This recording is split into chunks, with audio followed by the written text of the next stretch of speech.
너희는 유혹의 욕심을 따라 썩어져가는 구습을 따르는 옛사람을 벗어버리고 오직 너희의 심령이 새롭게 되어 하나님을 따라 의와 진리의 거룩함으로 지으심을 받은 새 사람을 입으라. 아멘. 오늘도 저희들과 함께 하시며 생명의 길로 인도해 주시는 자비로우신 하나님 아버지, 코로나가 지배하는 세상에서 또 저희들의 삶을 오늘까지 지켜주시고 비대면 예배로 마음 아파하던 저희들을 불쌍히 여기시사 이 예배당에 다시 모이게 하심에 감사합니다. 오늘도 마음과 뜻과 정성을 다해 하나님을 예배하며 영광 올려드립니다. 친히 이곳에 임재하셔서 저희들이 드리는 경배와 찬양과 기도와 예물과 헌신을 받아 주시옵소서. 예수님의 이름으로 기원하옵나이다. 아멘. 1장 찬송입니다.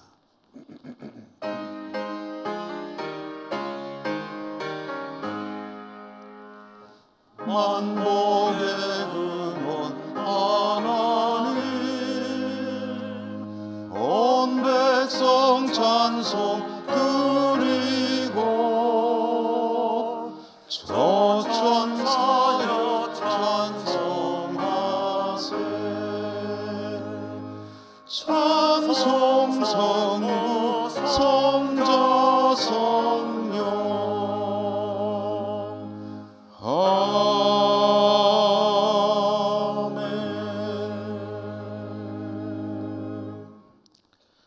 고백의 기도를 함께 하나님께 드리시겠습니다.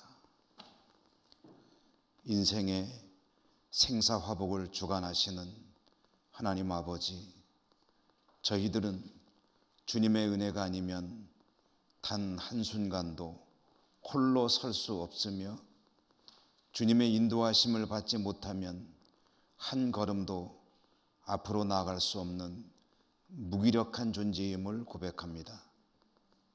그러면서도 저희들은 이러한 사실을 너무나도 쉽게 망각하는 어리석은 존재이기도 합니다. 뭔가를 이룬 것이 있다면 그것이 곧 나의 능력인 줄 오해하며 살았습니다. 자비로우신 하나님, 저희들의 부족함과 어리석음을 불쌍히 여기시고 용서해 주옵소서.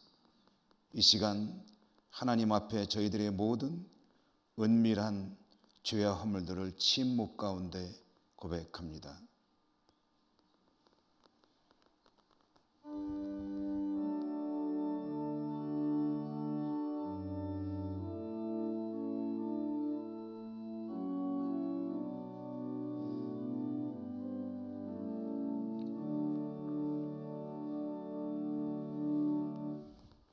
하나님의 사죄의 말씀입니다. 그러므로 이제 그리스도 예수 안에 있는 자에게는 결코 정죄함이 없나니 이는 그리스도 예수 안에 있는 생명의 성령의 법이 죄와 사망의 법에서 너를 해방하였음이라. 아멘. 성시교독 교독문 10번 시편 16편입니다. 하나님이여 나를 지켜주소서. 내가 주께 피하나이다.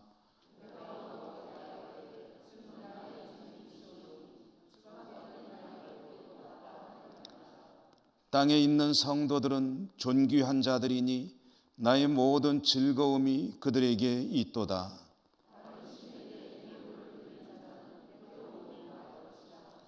나는 그들이 드리는 피의 전제를 드리지 아니하며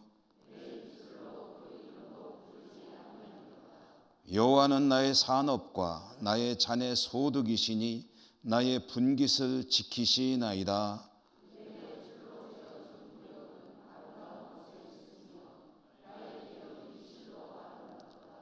나를 훈계하신 여호와를 송축할지라.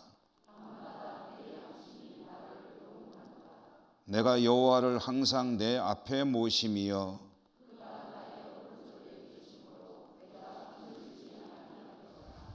아멘. 사도신경 신앙 고백합니다. 나는 전능하신 아버지 하나님 천지의 창조주를 믿습니다. 나는 그의 유일하신 아들 우리 주 예수 그리스도를 믿습니다. 그는 성령으로 잉태되어 동정녀 마리아에게서 나시고 본디오 빌라도에게 고난을 받아 십자가에 못 박혀 죽으시고 장사된 지 사흘 만에 죽은 자 가운데서 다시 살아나셨으며 하늘에 오르시어 전능하신 아버지 하나님 우편에 앉아 계시다가 거기로부터 살아있는 자와 죽은 자를 심판하러 오십니다. 나는 성령을 믿으며 거룩한 공교회와 성도의 교제와 죄를 용서받는 것과 몸의 부활과 영생을 믿습니다. 아멘. 앉으셔서 95장 찬송 하나님께 드리겠습니다.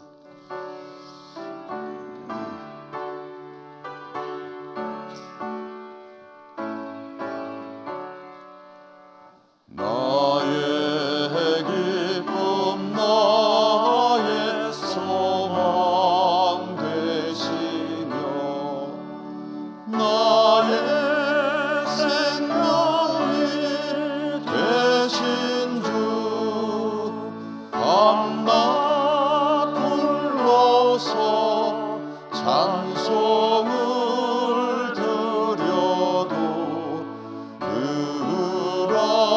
하신 마음 뿐일세. 나의 사모하는 선한 목자는 어느 꽃다운 동산에 양의 무리와 늘 함께 가셔서 기쁨을 함께 하실까.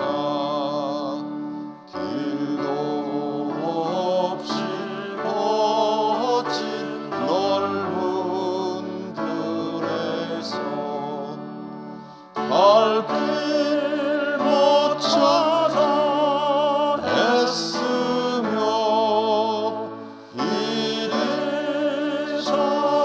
이리저리로 헤매는 내 모양 저 원수처럼 하도다. 주의 자비롭고 화평한 얼굴 모든 천사도 반기며 주의 놀라운 진리의 말씀에 전지가 와닿아도다. 나의 진정 사모하는 예수님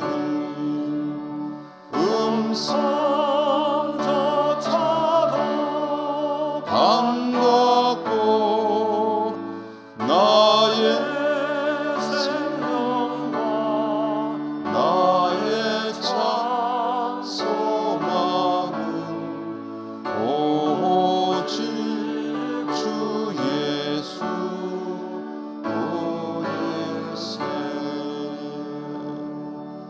아멘.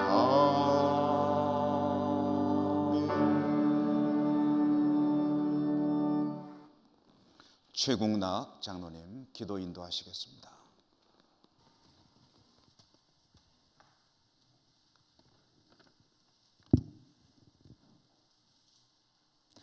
태초에 말씀으로 우주 만물을 창조하신 하나님 아버지, 2021년도 새로운 한 해를 저희들에게 허락하여 주시고 새로운 마음으로 1년을 시작하게 하심을 감사합니다. 금년 한 해도 우리 예천교회 모든 성도들을 지켜 보호하여 주사 주님의 은혜 가운데 평안의 삶을 살아갈 수 있도록 인도하여 주옵소서. 금년에도 우리 교회가 회복하는 교회가 되게 해주시고 예배가 회복되고 섬김과 나눔의 삶이 회복될 수 있도록 인도하여 주옵소서. 자비로우신 주님, 저희들은 여전히 코로나 상황 가운데 어려운 여건에서 예배를 드리고 있습니다.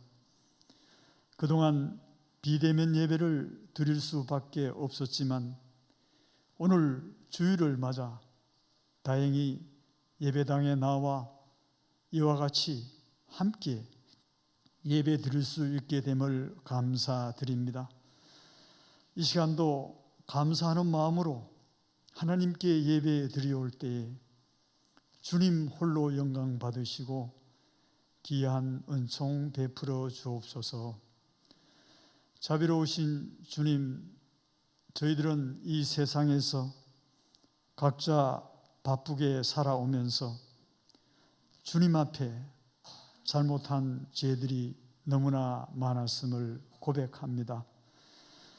연약한 저희들을 불쌍히 여겨주시고 저희들의 죄와 허물들을 다 용서하여 주옵소서. 사랑이 풍성하신 주님, 우리 성도들 중에는 중한 병고로 고통 중에 있는 한우들이 있사오니 그들을 불쌍히 여겨주시고 주님의 크신 능력의 손길로 치유하여 주사 그 고통으로부터 어서 속히 벗어나게 하여 주옵소서. 또한 현실의 힘든 삶에 지쳐 번민하는 성도들도 있는 줄 아오니 주님께서 그들을 찾아가 주시고 그 마음을 위로하여 주사 평안을 누리게 하옵소서. 이 어려운 상황 가운데 인내하며 견디는 소상공인들과 실직한 분들과 취업을 준비하는 청년들에게 힘과 용기를 주옵시며 군문으로 학업으로 직장 등으로 외지에 나와 있는 교우들을 늘 지켜 보호하여 주옵소서. 은혜로우신 주님, 새해 들어 각 교회 부서에서는 새 직책을 맡아 섬기는 분들이 있사오니 주님께서 지혜와 능력을 주옵시고 그들이 각자 맡은 일에 충성을 다함으로 후일에 주님으로부터 착하고 충성된 종으로 불리우며 칭찬받는 자들이 다 될 수 있도록 인도하여 주옵소서. 오늘 또 강단에서 진리의 말씀을 선포하시는 목사님께 성령의 충만을 허락하사 그 말씀이 저희들의 마음밭에 떨어질 때에 30배, 60배, 100배의 열매를 맺게 하옵소서. 이 모든 기도들이 올 때에 길이요 진리요 생명 되시는 예수님 이름으로 기도드립니다. 아멘.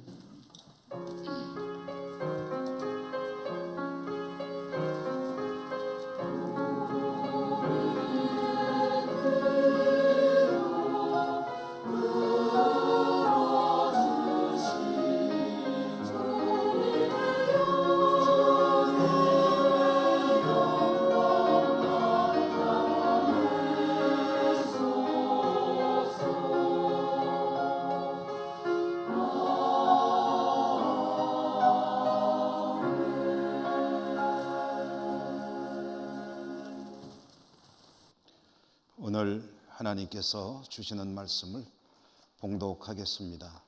신약성경 마가복음 1장 16절에서 20절까지입니다.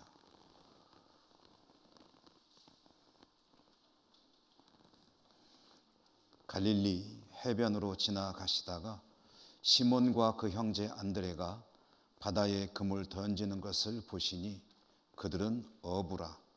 예수께서 이르시되 나를 따라오라. 내가 너희로 사람을 낚는 어부가 되게 하리라 하시니 곧 그물을 버려두고 따르니라. 조금 더 가시다가 세베대의 아들 야고보와 그 형제 요한을 보시니 그들도 배에 있어 그물을 깁는데 곧 부르시니 그 아버지 세베대를 품꾼들과 함께 배에 버려두고 예수를 따라가니라. 아멘. 호산나 찬양대 찬양 하나님께 올려드리겠습니다.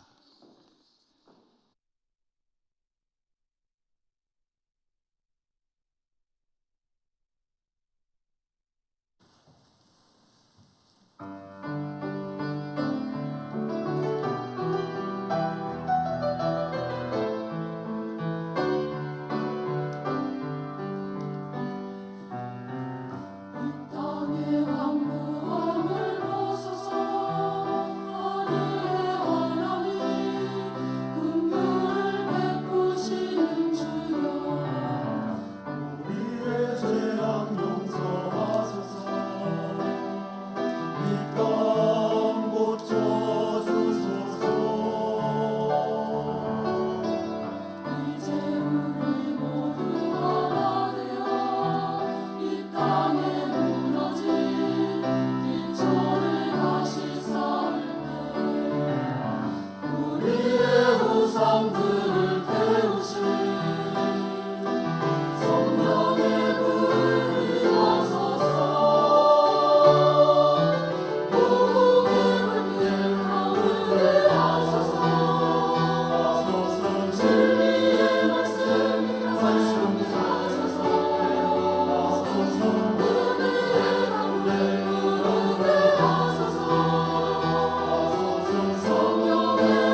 그동안 예배당에 모이지 못했는데 이렇게 하나님 앞에 나와 함께 모여 예배드릴 수 있는 것이 참 감격스럽고 또 감사합니다.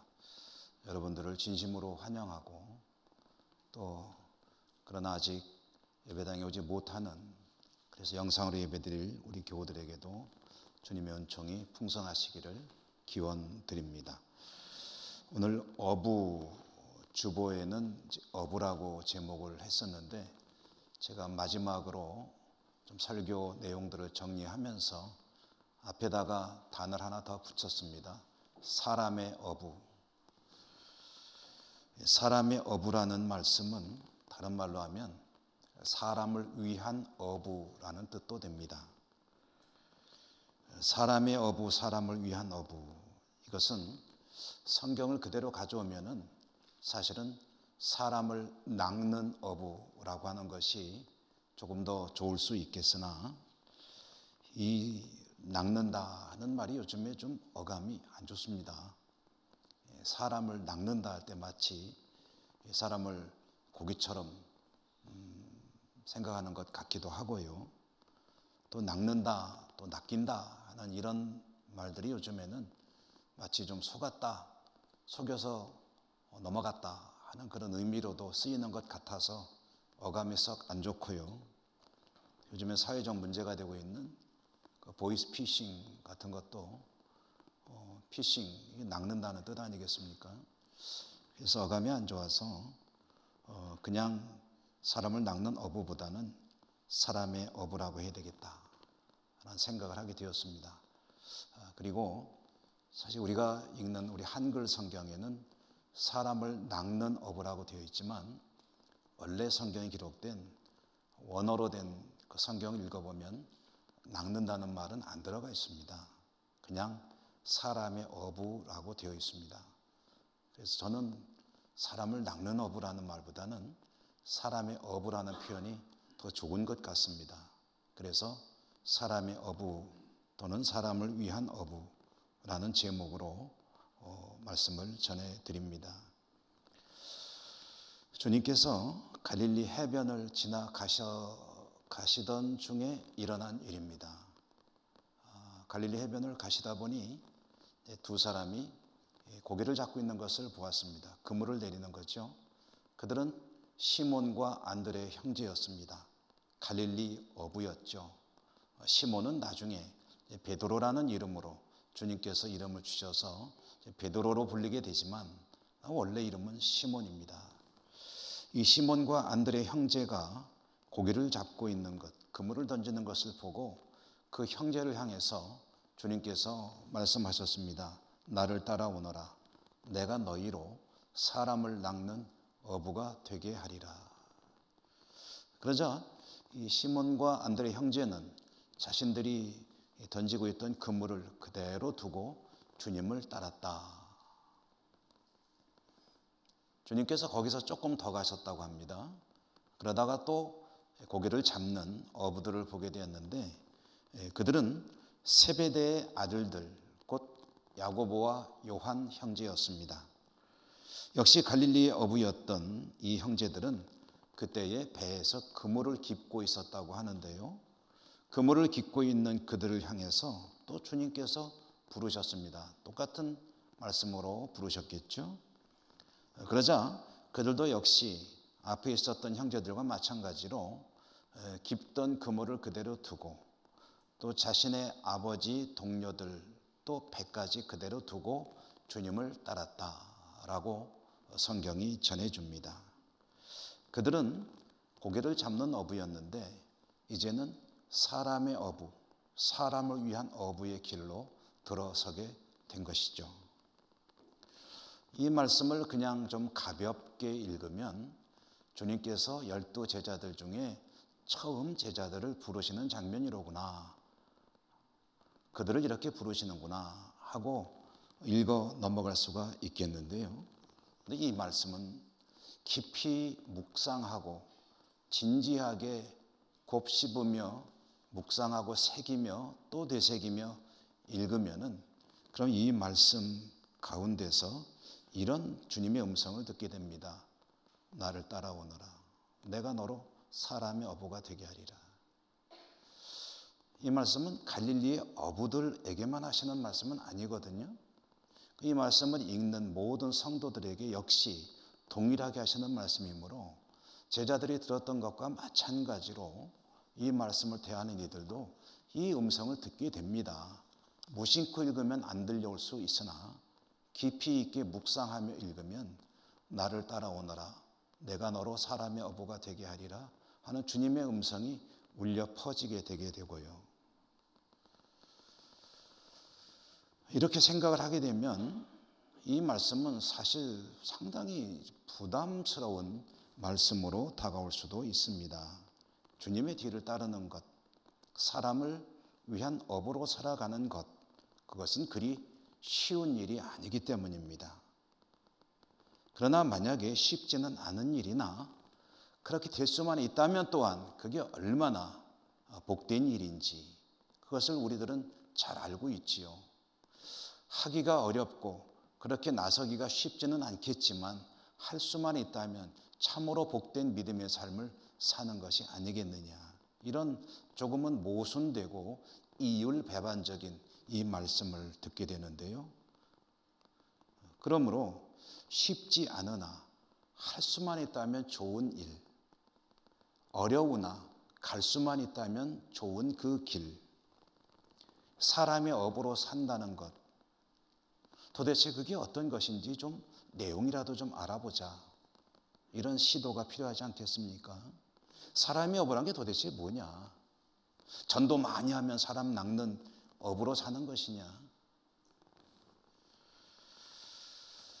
우리는 사람의 업으로 산다는 것, 주님의 부르심의 의미가 무엇인지를 좀 더 깊이 새롭게 정확하게 새겨야만 합니다. 그래야 그 길을 따라갈 수 있는 그런 동기도 가지게 되지 않겠습니까? 주님께서 부르시는 이 말씀의 의미를 새겨보기 위해서 그 뒤에 나오는 이야기를 좀 읽어보아야 합니다. 주님께서 제자들을 부르시는 말씀, 그 뒤에 이어지는 이야기를 보니까 주님은 이 제자들과 함께 공동체를 이루어 가시면서 가버나움을 중심으로, 갈릴리의 가버나움을 중심으로 사역을 하셨다라는 이야기가 이어집니다. 가버나움의 회당에서 사람들을 가르치십니다. 또 회당에서 귀신을 쫓아내기도 합니다. 몰려오는 수많은 병자들을 고쳐주십니다. 그러면서 천국 복음을 가르치고 선포하십니다. 조금 구체적인 이야기도 나오는데요. 가버나움에 있는 베드로의 집에 가서 베드로의 장모의 열병을 고쳐주기도 하셨다라는 이야기도 나옵니다. 이렇게 갈릴리를 중심으로 활동을 하시는 예수님과 제자들, 그들의 소문이 온 갈릴리에 이제 퍼져나가기 시작했다. 자, 여러분, 이 이야기가 무슨 말씀인가 한번 생각해 보십시오. 주님께서 제자들을 부르시고 그리고 갈릴리에서 활동하셨다라는 그런 큰 흐름인데요. 그럼 이것이 무슨 의미냐 하면은요, 물론 여러 가지 의미가 있겠지만 오늘 우리가 가지는 궁금증의 관점에서 보게 되면 이것은 이런 이야기입니다. 주님과 제자들은, 특별히 제자들은 주님의 부르심에 합당하게 응답하며 하던 일을 다 내려놓고 주님의 뒤를 따랐지만, 그러나 그들은 여전히 갈릴리 가버나움에 머물러 있었다. 그들은 갈릴리를 떠나지 않았다. 그들은 가족들과 담을 쌓고 살지 않았다. 그들은 지역 공동체의 친지들, 친구들, 친척들과 절교하지 않았다. 그들은 주님과 함께 동행하는 시간, 특별한 시간 외에는 그들이 살던 일상을 그대로 살고 있었다라는 이야기를 들려주는 겁니다. 제자들이 주님을 따라서 그물도 그대로 두고 배도 그대로 두고 아버지도 그대로 계시라고 그냥 두고, 그리고 주님을 따라 나섰을 때 그들은 주님을 따라서 산속으로 간 것 아니었습니다. 광야로 나간 것도 아니었습니다. 그들의 일상은 뭐 크게 변한 것이 없어 보였습니다. 물론 전처럼 고기를 많이 잡지는 않았을 것입니다. 그러나 그것 외에 약간의 변화는 있었겠으나 그들의 일상생활이 크게 극적으로 획기적으로 변한 것은 없었습니다. 다만 주님과 함께 교제하며 머무는 시간이 늘어났고, 그리고 주님이 가자 하시면 따라 나서는 일들이 있게 되었을 뿐입니다. 그 외에는 그냥 살던 대로 그들은 살았습니다. 제자들이 그들이 하던 일을 내려놓고 주님의 뒤를 따르기로 작정했을 때 이어지는 그들의 삶은, 다시 말해서 고기를 낚는 어부에서 사람을 위한 어부로 변화되었다는 것은 그들의 삶의 정황이나 모든 여건이나 삶의 모양, 그들이 살아가는 장소, 공간, 이런 것들이 깡그리 다 사라져버리고 완전히 새로운 삶으로 들어갔다는 것을 의미하는 것은 아니었습니다. 그러면 무엇입니까? 이 어부들이 주님을 따라 나섰다는 것은 무엇을 의미하는 것입니까? 고기를 낚는 어부가 사람을 위한 어부로 변했다고 하는 것은 그 핵심 내용은 무엇이냐면 그들의 내면의 변화가 있게 되었다는 것을 의미합니다. 그들의 마음가짐이 변했다는 것, 변동했다는 것을 뜻한다는 말씀입니다. 그들이 지금까지 살아온 목적은 늘 노심초사 염두에 두고 살았던 것은 어떻게 하면 고기를 많이 잡느냐였습니다. 어떻게 하면 가치가 있는 고기를 잡을 수 있고 어떻게 하면 더 많은 고기를 잡을 수 있느냐, 몇 시에 나가면 고기를 더 잘 잡을 수가 있고 어느 지점에 가면 더 많은 고기를 낚을 수 있느냐, 그것만이 그들의 삶의 대부분을 차지하고 있는, 그들의 생각의 대부분을 차지하고 있는 그런 중심이었습니다. 어떻게 하면 더 많은 고기를 잡아서 가족들의 생계를 유지하고 가족들이 더 안락한 삶을 살 수 있고 더 번영하는 삶을 살 수 있으며 나아가서 남들이 부러워하는 떵떵거리는 삶을 살 수 있을 것인가, 그들의 마음속에 있는 삶의 목표는 오직 그것이었습니다. 그것을 위해 그들은 정말 열심히 살았죠. 온 힘을 다했습니다. 물론 자신과 가족의 생계, 나아가 안락한 삶을 위해 땀 흘려 일하는 것은 참으로 고귀한 일입니다. 그것이 결코 가치가 없다는 말씀은 절대로 아닙니다. 가장은 땀 흘려서 가족들을 봉양해야죠. 그들의 생계를 책임져야 됩니다. 그것을 위해서 열심히 일하는 것은 너무나도 당연한 일이고 그리고 거룩한 일입니다. 정말 고귀한 희생이고 헌신이죠. 그런 일상은 그들에게 너무나도 소중한 일이 아닐 수가 없습니다. 그런데 그렇게 살아가던 그들을 주님께서 찾아오셨습니다. 찾아오신 주님께서 부르셨습니다. 그동안에 하던 일과는 다른 어부의 삶으로 초청하십니다. 고기를 낚는 어부가 아니라 사람을 위한 어부로 살도록 부르십니다. 그렇다면 이제 그들에게는 변화가 있게 되어야 합니다. 주님께서 부르셨기 때문에 그들의 중심을 가득 채우고 있던 그들, 그런 생각들과 삶의 목표들, 그것들이 어떤 변화를 가져야 와야만 한다는 말씀입니다. 그것은 극적인 외형의 변화가 아닙니다. 어떤 경우에는 주님이 찾아오셨을 때 정말 전에와는 완전히 다른 사람으로 변하는 그런 정말 획기적인 극적인 변화가 있는 경우들도 있습니다. 대표적인 사람이 바울 같은 사람이죠. 바울은 주님이 찾아오셔서 주님을 만나고 주님께서 부르셨을 때, 그래서 그 부르심에 응답했을 때 그의 삶은 180도 바뀌었습니다. 완전히 다른 사람이 되었습니다. 그런 경우도 있습니다. 그러나 오늘 말씀 속에 나오는 제자들의 이야기를 보면 그들의 삶에는 당장 큰 변화는 없었습니다. 그러나 겉으로 볼 때는 변화가 없어 보일지 모르겠으나 큰 변화가 없는 것처럼 보이지만 그들의 내면에는 일렁거리는 그런 변화가 시작이 되고 있었다는 거죠. 그것은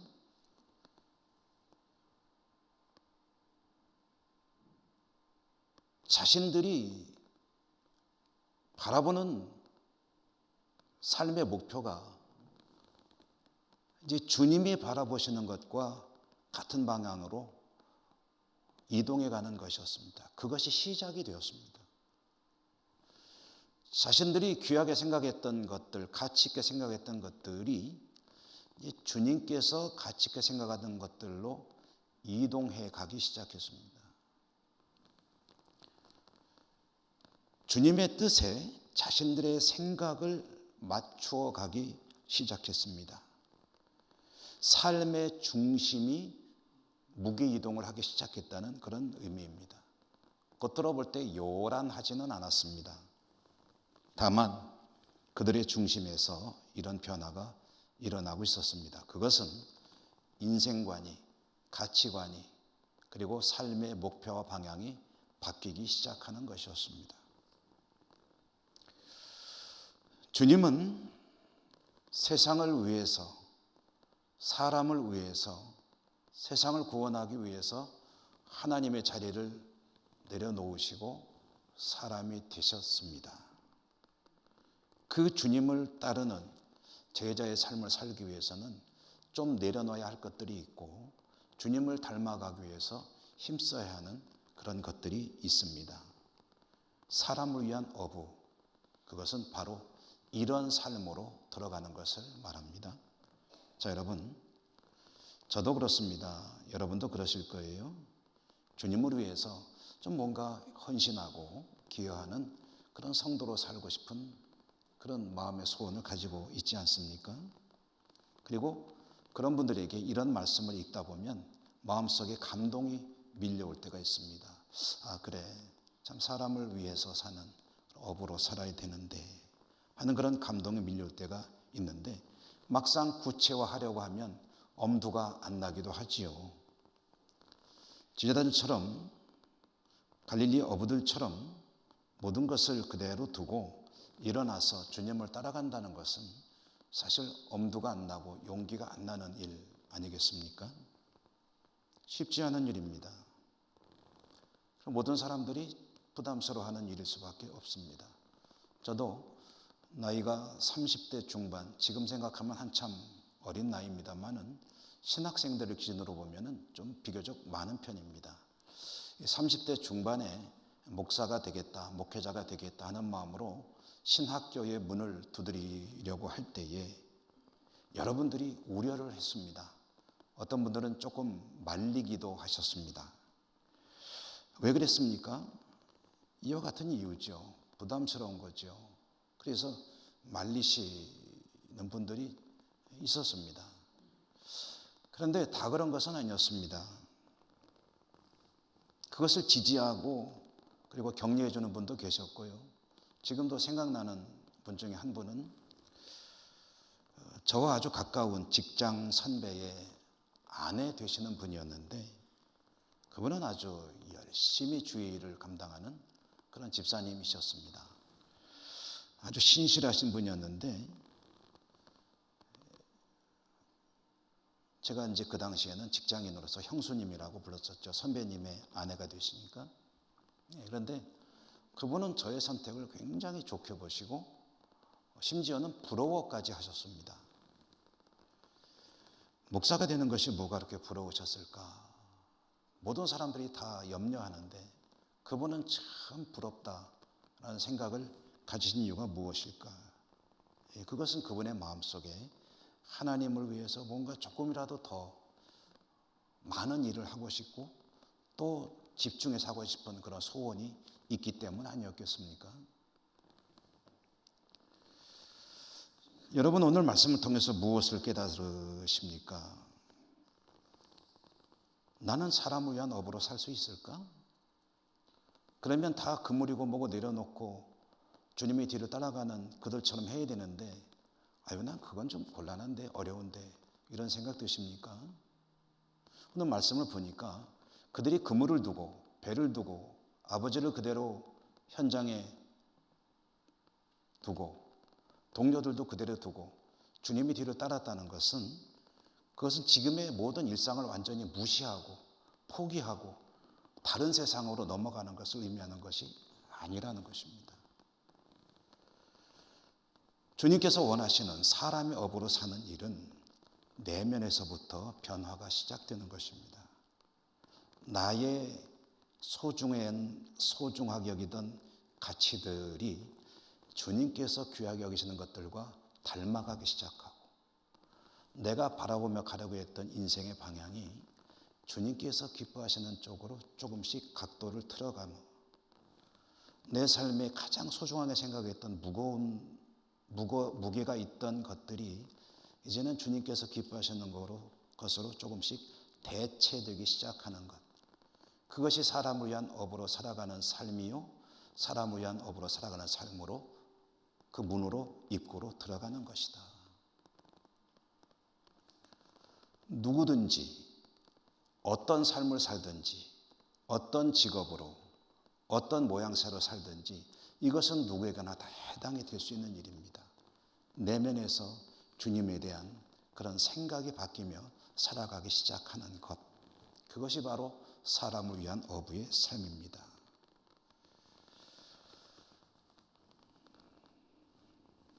이와 같이 내면의 변화가 있어야 되기 때문에 겉으로 볼 때는 정말 주님을 위해서 헌신하는 것 같다 할지라도 대단히 죄송한 비유가 되겠습니다만은 저처럼 목사가 되겠다고 해서 벌써 겉으로 볼 때도 더 많은 티가 나는 케이스 아닙니까? 표가 나는. 근데 그렇게 해서 삶에 큰 획기적인 변화가 있었다 할지라도 내면에서는 별로 변화가 없다. 그의 내면에서는 주님께서 귀하게 여기는 것을 그리 썩 귀하게 여기지 않고, 주님이 가치 있다 여기는 것을 그리 가치 있게 여기지 않고, 주님이 바라보는 방향을 바라보는 것이 아니라 여전히 자기가 원하는 쪽만을 바라보고 나간다면 겉으로 변한 것은 사실 그렇게 의미가 큰 것은 아니라는 말씀이죠. 그는 고기를 낚는 어부의 자리를 떠났을지는 몰라도 사람을 위한 어부의 삶으로 들어가지는 못했다고 말해야 될 것입니다. 또 한 가지 중요한 것이 있습니다. 주님께서 찾아오셔서 그들을 부르셨을 때 그들은 거부할 수 있습니다. 선택은 그들이 하는 것입니다. 주님은 부르십니다. 부르시는 주님의 부르심에 내가 아멘 하고 그대로 두고 따라갈 수도 있고, 죄송하지만 지금 여건이, 제 형편이, 제 상황이 곤란한데요, 혹시 한 1년만 있다 따라가면 안 될까요? 주님이 그런 이에게 말씀하셨죠. 죽은 자들로 죽은 자를 장사하게 하려고 너는 나를 따르라. 제자들은 주님의 부르심에 이런저런 합당한 사유를 가지고 거부할 수 있었습니다. 선택은 그들이 하는 것입니다. 오늘 말씀 속의 제자들은 주님의 부르심에 합당하게 응답했습니다. 그러므로 그들은 이제 사람을 위한 어부의 삶으로 변화가 된 인생을 살게 된 것이죠. 여러분, 그렇다고 해서 갈릴리의 소시민으로 어부로서 정직하게 성실하게 땀 흘려 일하며 가족을 돌보며 사는 그런 소시민의 삶이 가치가 없다, 무의미하다라는 말씀은 절대로 아닙니다. 그것은 그런 삶대로 정말 소중한 것입니다. 자신이 살아가는 삶의 자리에서 정직하고 땀 흘려 성실하게 일하며 사는 것이 얼마나 고귀한 일입니까? 그러나 때로는 주님께서 찾아오셔서 어떤 특별한 일에 부르실 때가 있습니다. 특별한 사유로, 특별한 목적으로, 그리고 모든 삶의 어떤 큰 줄거리를 이렇게 바꿀 것을 원하실 때가 있습니다. 그럴 때에도 그 주님의 부르심을 받아들이느냐 아니냐 하는 것은 내가 선택하는 일입니다. 그런 주님의 부르심에 거절했다고 해서 하늘에서 무슨 벼락이 떨어지거나 당장 무슨 큰 화가 임하는 것은 아닙니다. 그러나 내가 놓치는 것은 있겠죠. 그게 무엇입니까? 여전히 갈릴리의 업으로는 살아갈지 모르겠으나 사람을 위한 업으로 사는 길, 곧 하나님께서 부르시는 그 길로 들어서는 것은 뒤로 미루는 그런 상황이 되게 되겠죠. 무엇이 더 잘 사는 것이냐 굳이 비교할 필요는 없습니다. 다만 그들은 주님께서 부르실 때 부르심에 즉시 응답하여 사람을 위한 업으로 들어간 사람들이었다라는 사실을 오늘 성경을 통해서 우리가 듣게 됩니다.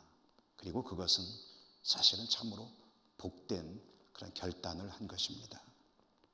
여러분, 나의 삶의 가장 소중한 가치, 여러분의 내면에 자리 잡고 있는 가장 소중한 삶의 목표, 그것은 무엇입니까? 고기를 잡는 일, 나아가서 고기를 조금이라도 더 많이 잡는 일, 그것이 혹시 여러분의 삶의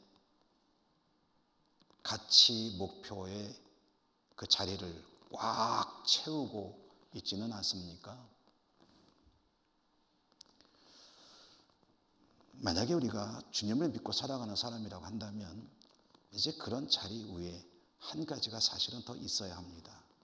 그것은 주님의 부르심에 합당하게 응답하며 살아가기를 다짐하고 결단하고 주님께서 원하시는 방향으로 주님께서 원하시는 명하시는 그 뜻을 향해서 가야겠다는 그런 다짐을 그 위에 올려놓는 것입니다. 그렇게 살아갈 때 사람을 위한 어부의 삶으로 들어가는 것이 되고요. 여러분, 그것이 참으로 귀하고도 복된 인생 삶이 시작되는 것입니다. 어렵습니다.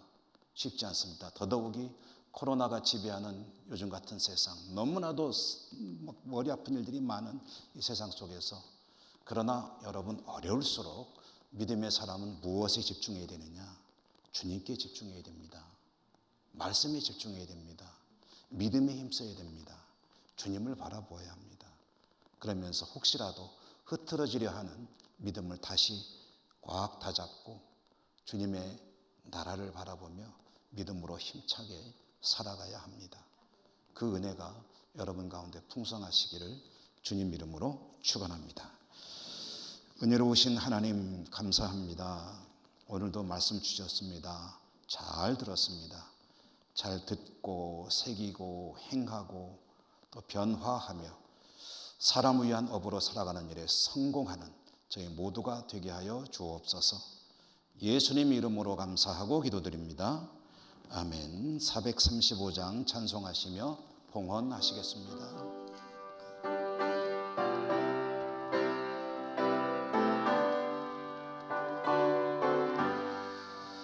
나의 영원하신 기로 생명보다 귀하다. 나의 갈 길 다가도록 나와 동행하소서. 주께로 가까이 주께로 나의 갈 길 다가도록 나와 동행하소서.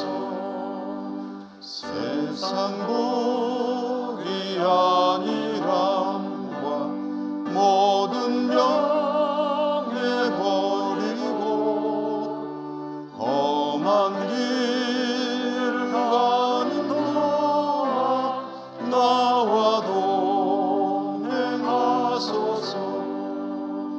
주께로 가까이 주께로 가니 나의 갈 길 다가도록 나와 동행하소서.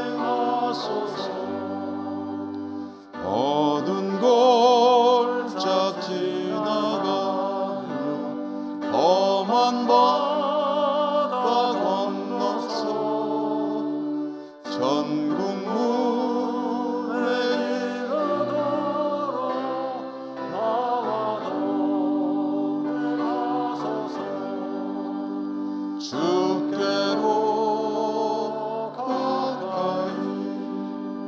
주께로 가오니 나의 갈 길 다 돌아 나와 동행하소서.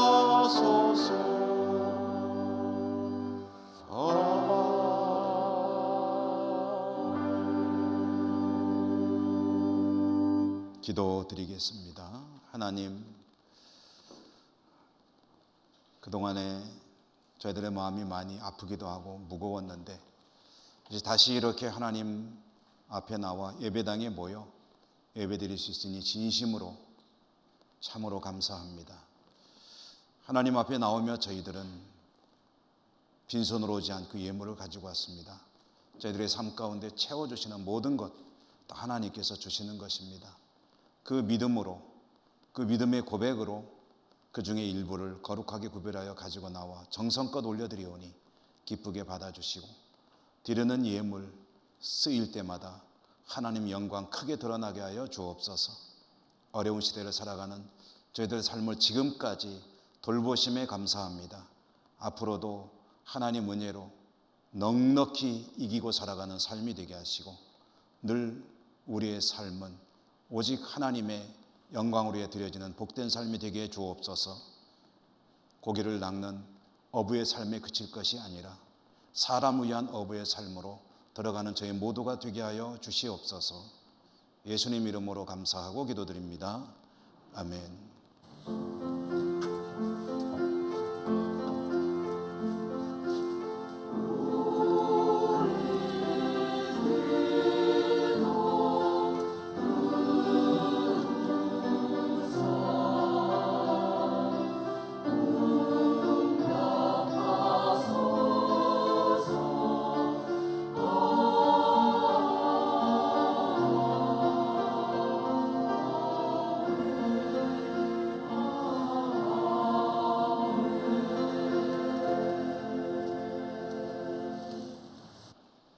교회 소식을 전해드립니다. 그동안에 각 여러분 처소에서 영상을 통해 모니터로 예배를 드리면서 많이 답답하셨을 터인데 이제 또 이렇게라도 모여서 예배 드릴 수 있는 것이 얼마나 감사한지 모르겠습니다. 그동안에 많이 답답하셨을 터인데 앞으로는 이렇게 모이는 예배가 중단되는 일이 없었으면 좋겠다 하는 마음입니다.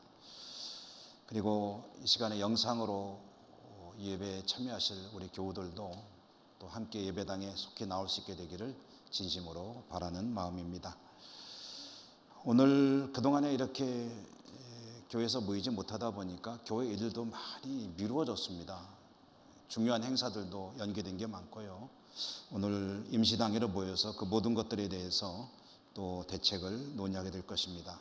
우리 당회원들께서는 2부 예배를 마친 후에 당회실로 모여주시기 바라겠습니다. 다음 주에는 정기당회가 있습니다. 관례집사 직원 채용 공고가 너무 오랫동안 나가고 있어서 참 송구스러운 마음입니다만은 채용이 안 되었기 때문에 계속해서 나가게 되는 것을 양해해 주시기 바라고요.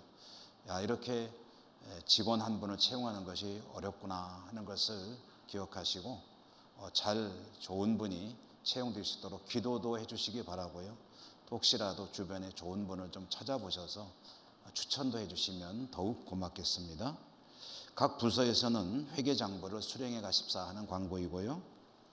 결혼 광고입니다. 임성령 양은 임광호 안수집사님, 신승려 권사님 댁의 장녀인데 오는 토요일 오전 11시 30분 서울 강남구 언주로 빌라드 GD 강남점이라고 하는 그런 곳에서 결혼 예식을 올린다고 합니다. 진심으로 축하드립니다. 또 지난 주간에 슬픈 일도 있었죠. 우리 무엇보다도 백병구 원로장로님 별세하셔서 노회장으로 교회장으로 우리 교우들이 애도하는 가운데 장례를 치루었습니다. 우리 장로님과 또 가족들이 예배를 지금 이렇게 드리고 계신데 주님의 위로하심과 또 돌보시는 은혜가 앞으로도 풍성하게 임하시기를 간절히 소망합니다. 우리 장로님 이렇게 장례를 치르고 났는데 또 한 분의 어른이 별세하셨다는 연락을 받았습니다. 우리 교우들에게는 메시지로 이미 부고를 했습니다만은 부산에 자녀분 댁에 가서 지내시던 김진기 권사님께서 95세를 일기로 별세하셨다는 연락이 있었습니다. 오늘하고 내일 새벽에 발인을 하기 때문에 조문을 하기는 참 쉽지 않겠는데 어쨌든 때도 그렇고 그래서 주님의 은혜와 위로하신 가운데 장례가 잘 치루어지기를 바라는 마음입니다. 또 한 가지 광고 드리겠습니다. 이것은 우리 성도님들이 조금 잘 기억하셨으면 좋겠는데요. 그동안에 지하실을 우리가 사용을 거의 안 했죠. 그러다 보니까 소예배실도 그대로 이제 오랫동안 방치된 상태로 있었는데 가끔 청소는 했습니다만은 이제 거기에 우리 성도님들이 가방을 이렇게 걸어 놓으신 것들이 있어요. 이 가방이 오래 그 자리에 가만히 있다 보니까 곰팡이가 많이 났다고 합니다. 그래서 곰팡이가 난 가방들을 그대로 둘 수도 없고 그렇다고 또 다 끌어낼 수도 없고 하니까 가방의 주인 되시는 분들께서 직접 좀 가져가시기 바랍니다. 그래서 곰팡이 관리 잘 하시고 나중에 다시 지하실을 쓰게 될 때는 어떻게 될지 모르겠습니다만 어쨌든 지금은 가방을 지하에 놓으신 분들께서는 가방을 다 가져가시기 바라겠습니다. 조금 광고하고 여전히 남아있는 것은 어떻게 될지 저도 잘 모르겠습니다. 가방을 가져가 주시기 바라고요. 자, 우리 곁에 계시는 분들하고 인사하겠습니다. 입을 막아놔서 소리는 안 나겠지만 사랑합니다. 축복합니다. 강건하시고 승리하십시오.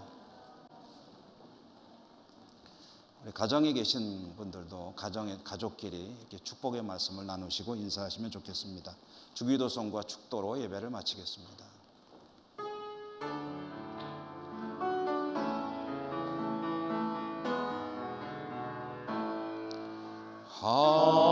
하늘에 계신 아버지 이름 거룩하사 주님 나라 임하시고 뜻이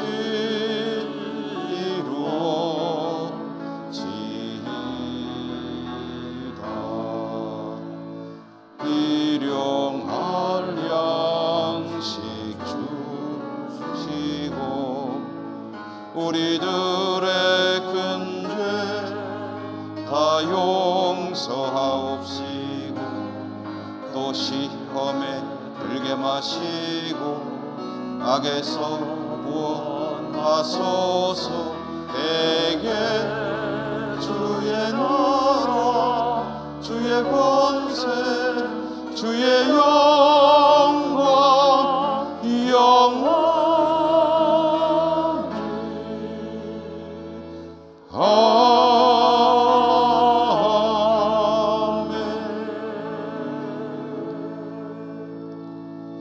자비로우신 하나님, 오늘 하나님 앞에 나와 하나님을 예배하고 다시 삶의 현장에서 살게 될 주의 백성들 기억하시고 축복해 주옵소서.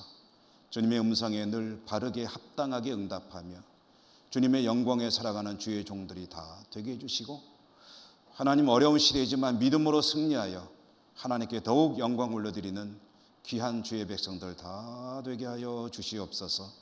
흩어져 살아가는 우리 모든 가족들 있는 곳마다 하나님이 불꽃 같은 눈동자로 돌보시며 지켜주시고 저들의 삶이 하나님 은혜 가운데 안전케 하여 주시옵소서. 코로나가 속히 소멸되게 하시고 이 땅을 회복시켜 주시옵소서.